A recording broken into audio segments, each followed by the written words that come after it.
Olá, pessoal. Eu sou a professora Dicele. Desejo que todos vocês estejam bem, com saúde, né? Não só vocês, mas também como seus familiares. Esta semana, nós iremos ver o assunto, né? Na verdade, rever, já que vocês já fizeram a leitura, né? Fizeram até o trabalho parcial também sobre esse assunto. Mas nós, essa semana, iremos dar uma reforçada nesse assunto, porque também será o assunto da nossa avaliação global. As fontes de estudo para este assunto são duas, né? Três agora com essa videoaula. São o livro didático, nas páginas 71 a 75, e o texto de apoio que foi enviado nos grupos de atividades, grupos de turma e postado no aplicativo EAD Vivina Monteiro. Os métodos de separação de misturas, eles se dividem em algumas classes, certo? A primeira nós iremos ver são a separação de sólidos, ou seja, os métodos que nós iremos ver a seguir são aqueles empregados apenas para separar sólidos diferentes, que estejam em uma mistura. O primeiro método é o método de catação. Só pela foto, tenho certeza que algum de vocês, em algum momento do seu dia a dia, né, já viram ou até mesmo fizeram esse método. É um método bem simples, que consiste em basicamente recolher com as mãos ou uma pinça um dos componentes da mistura. O exemplo aí, até um exemplo muito prático do nosso dia a dia, é separar o feijão das impurezas antes de cozinhá-los, né? Você vai retirar aqueles grãos que não estejam bons ou alguma impureza, para que você só leve à panela aqueles grãos que sejam bons. O segundo método é o método de levigação. Acredito que alguns de vocês ou tenham visto em algum filme, ou série, ou em alguma matéria no jornal, que consiste o quê? Em separar substâncias mais densas das menos densas usando água corrente. E um exemplo muito prático e muito comum é que é um processo, né, usado os garimpeiros, eles utilizam para separar o ouro ou alguns metais preciosos, que ele é mais denso, né, esses metais, então eles se depositam no fundo desse recipiente aqui que eles usam, da areia que é menos densa. Então, quando você passa por essa água corrente, os objetos que são mais densos, eles ficam no fundo e a areia ela sai juntamente com a água. Outro método de separação de sólidos é a dissolução ou floculação. Ela consiste em dissolver a mistura em solvente com densidade intermediária entre as densidades dos componentes das misturas. Como é isso, professora? Nós temos aqui um recipiente onde tem areia e serragem. Você vai colocar água que ela tem uma densidade intermediária entre esses dois componentes.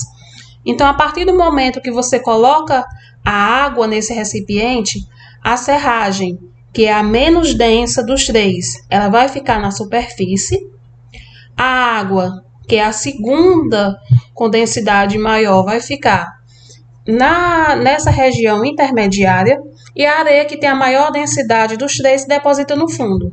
Então, você separou a serragem da areia, né? Você pode retirar ela de alguma forma.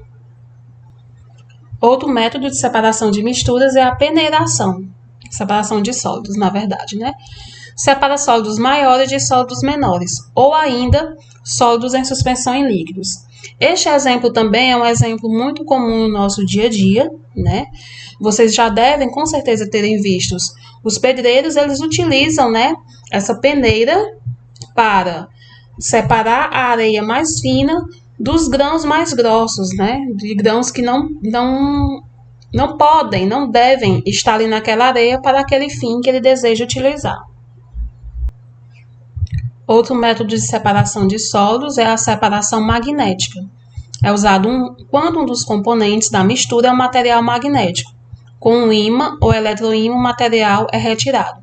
Neste exemplo, nós tínhamos aqui, juntos, nesse recipiente, enxofre, que é esse sólidozinho aqui amarelo, e limalha de ferro.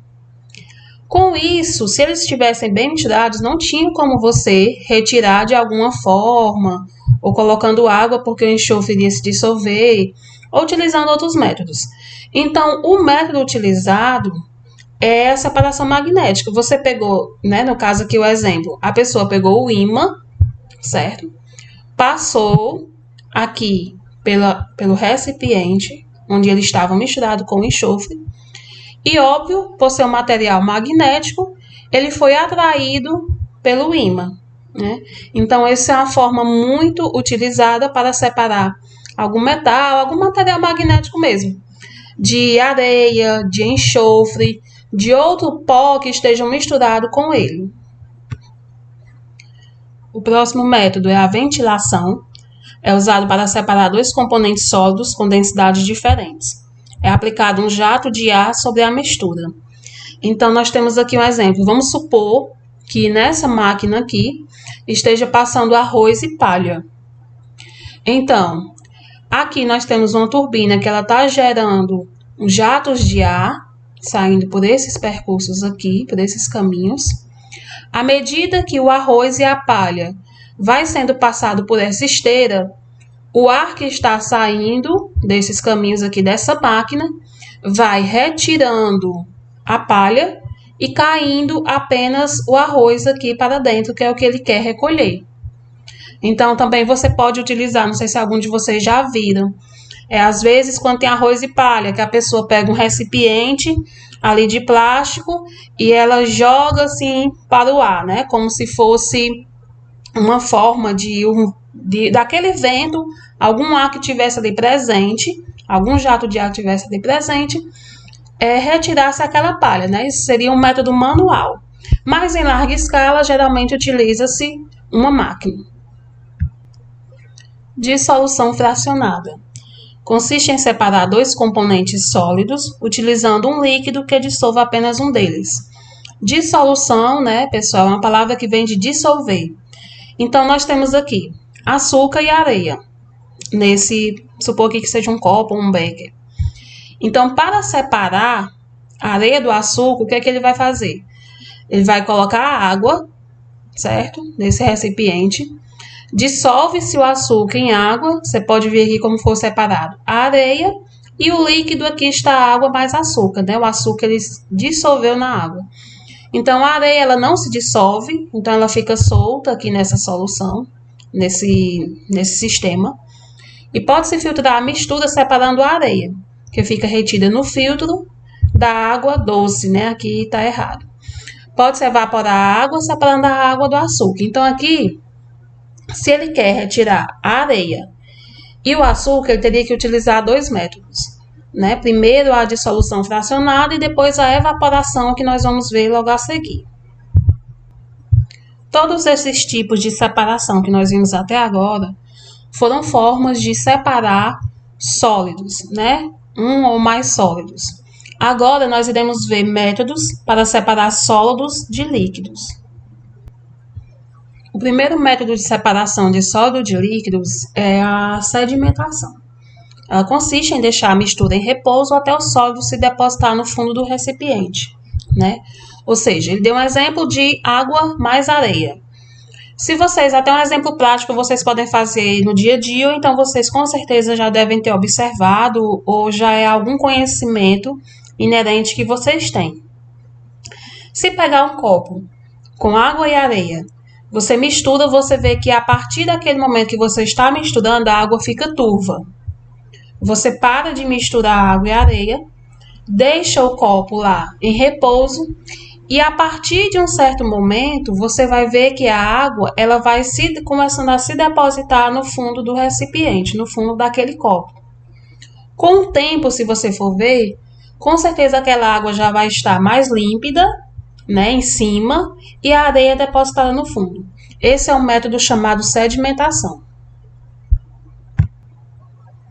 Decantação seria uma forma de você remover aquela parte líquida do exemplo anterior, do método anterior, né? Então, você pega aquele recipiente, vira cuidadosamente. Ou então, você pode utilizar, né, um funil de decantação para remover um dos componentes da água, da mistura, na verdade. E aí, o mesmo exemplo do método anterior, água mais areia. Você vê que a areia, vocês verem que a areia, ela fica depositada aqui no fundo, né, do copo. E aí, para você conseguir extrair, ele utilizou aqui um palitinho aqui de vidro, né, um bastão de vidro, certo? Que é muito comum em laboratório, para que a água, né, percorresse até o outro recipiente que ele quer recolher. Centrifugação é o processo de aceleração da sedimentação. Ou seja, a sedimentação ele é um processo lento, né? No caso, aquele lá que você deixa aquele recipiente em repouso, até que todas as partes ali que podem e devem ser misturadas com aquele repouso, elas aconteçam. Só que a centrifugação é utilizado um aparelho chamado centrífuga, que lá acelera esse processo, né? E pode ser elétrico ou manual. Muito mais comum é o elétrico, porque ele necessita de rotações, né, um número de rotações muito alto, às vezes 1.000 rotações por minuto, 2.000, 10.000, e aí depende para que o fim que você queira, né, e também a potência do seu aparelho. Exemplo, separar componentes do sangue. Para que isso serve? É para separar os componentes do sangue, né, que são glóbulos vermelhos, glóbulos brancos, plaquetas e plasma. Geralmente, quando nós fazemos exame de sangue, vocês podem perceber que essas contagens elas vêm separadas, né? Então, para que isso aconteça, é necessário que o sangue passe por esse processo, né, de centrifugação. Ó. Aqui tem esses tubinhos de centrífuga, eles são colocados aqui. E a partir do momento em que todos estejam preenchidos, ele liga esse aparelho e ele rotaciona esse eixo aqui, ó, bem rápido, né? Muito rápido, na verdade. Quando termina aquele momento, o sangue vai estar separado. O sangue não, né? Na verdade, os componentes do sangue. Filtração. Filtração também é um método muito comum, né, gente, no nosso dia a dia. Trouxe um método mais comum, que acredito que em todas as nossas casas, né, em todas as casas de vocês, sempre em algum momento do dia, você vê esse método de separação. É um processo mecânico que serve para separar a mistura sólida dispersa com líquido ou gás. Utiliza-se uma superfície porosa, no caso o filtro, para reter o sólido e deixar passar o líquido. É o exemplo do café. A superfície, se você for observar, o café, naquele líquido marrom, ele tem ali mistura sólida dispersa nele, né? Então, não tem como você beber aquele café sem ele ter sido filtrado, né? Não é muito agradável. E aí, passa-se por esse, no caso aqui, o papel filtro, né? Um papel que ele contém poros, que retém esses sólidos que estão dispersos no líquido, né? Então, com o tempo, aqui embaixo, ficou aqui, se vocês puderem observar, ó, vai sair apenas, né, vai passar apenas o líquido. O sólido vai ficar retido aqui no filtro. Próximo método é a evaporação.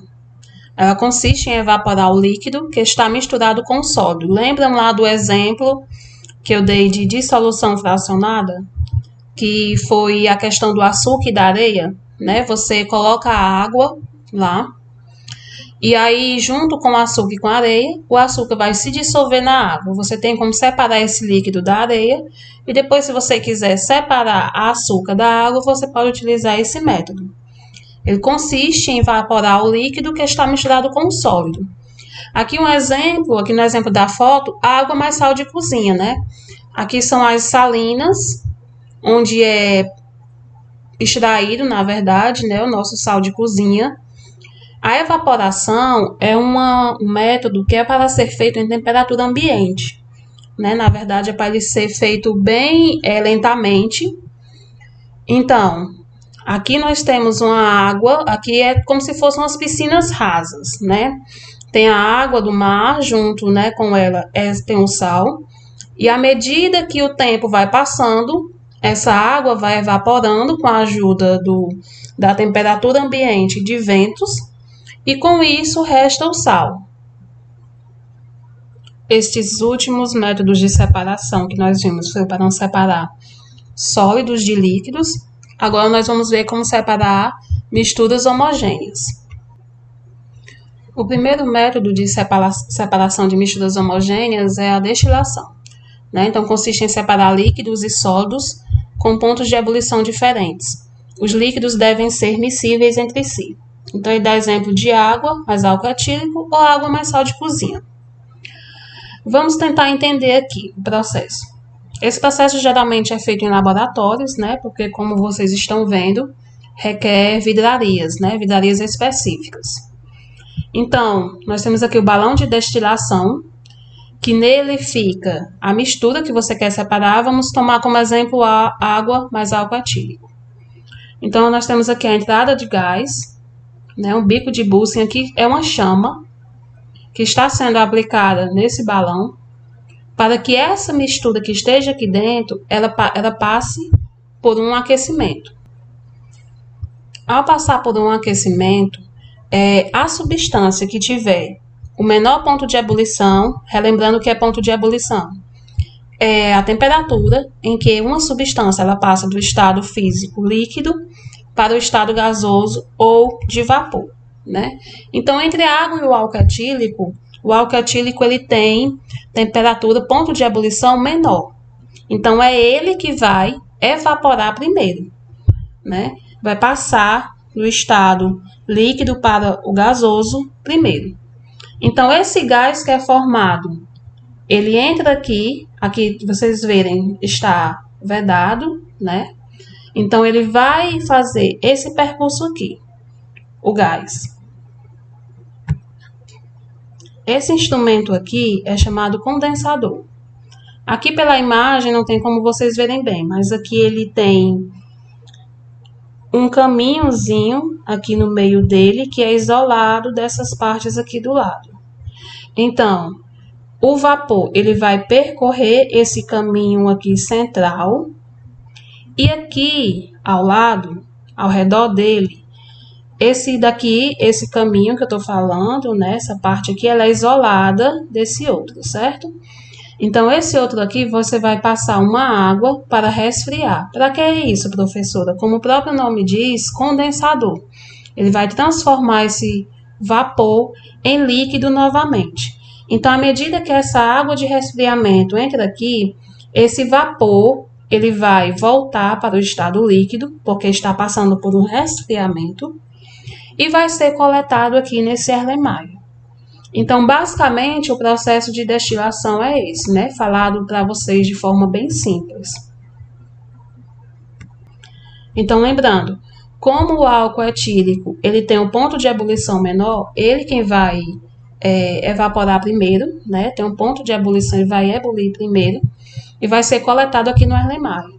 Já o que sobrar aqui será a água. Lembrando, né, pessoal, que todo esse processo aqui tem que ser controlado, né? Essa chama aqui tem que ser controlada, tem que atingir, aqui se vocês verem, tem um termômetro, então tem que atingir aquela determinada temperatura. Por quê? Se a temperatura aumentar demais, ele não vai poder isolar apenas o álcool. A água também vai evaporar e vai continuar misturada com o álcool novamente. O próximo procedimento é a fusão fracionada. Tal como a destilação, elas são um pouco parecidas. Por quê? Vai fornecer alguma temperatura, né, algum aquecimento, para que uma das substâncias que estejam ali naquela temperatura, ela mude de fase para ser coletada em seguida, né, em estado físico da matéria. Ela tem que passar de um estado físico para outro. Então, nós temos aqui enxofre e areia, certo? Então, se eu fornecer um aquecimento a ele, o enxofre, que tem um ponto de fusão, lembrando, ponto de fusão, a mudança do estado sólido para o estado líquido. O ponto de fusão do enxofre é menor do que a areia. Então, o enxofre, ele fica fundido, ele fica no estado líquido, né? E a areia sólida, ela se deposita aqui no fundo. Então, se você entornar o becker, que é no caso aqui a decantação, você vai conseguir separar a areia, que vai continuar depositada aqui no fundo, do enxofre, que está líquido, e você pode recolher ele em outro recipiente. Essa é a fusão fracionada. Bom, pessoal, assim nós concluímos nossa aula. Ficou um pouco extensa, né? Porque são vários métodos de separação. Espero que vocês assistam, curtam aí se vocês realmente gostarem. Não se esqueça de se inscrever no canal da escola. E utilizem também como fonte de apoio, fonte de estudo, lá como eu citei no início da aula, para acompanhar essa videoaula, o livro e o texto de apoio, ok? Desejo que todos tenham uma boa semana e até a próxima aula. Tchau!